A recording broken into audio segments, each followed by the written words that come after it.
चर्चा कराई शिव गुरु अपनय हो, गौरी माता अपनय हो, ए शिव गुरु सभा के देहि आशीर्वाद चर्चा में ईश्वर होई हो। चर्चा साहेब अपनय हो, लीलती अपनय हो, ए साहेब सभा के देहि आशीर्वाद चर्चा में ईश्वर होई हो। ए शिव गुरु सभा के देहि आशीर्वाद चर्चा में ईश्वर होई हो।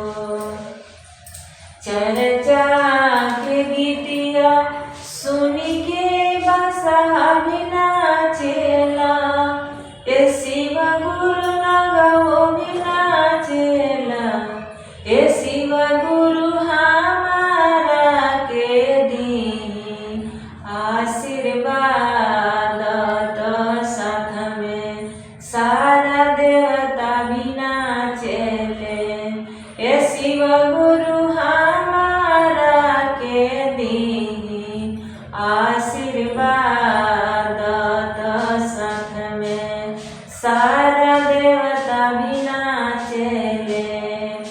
चर्चा कराई शिव गुरु अपनय हो, गौरी माता अपनय हो, ए शिव गुरु सभा के देहि आशीर्वाद चर्चा।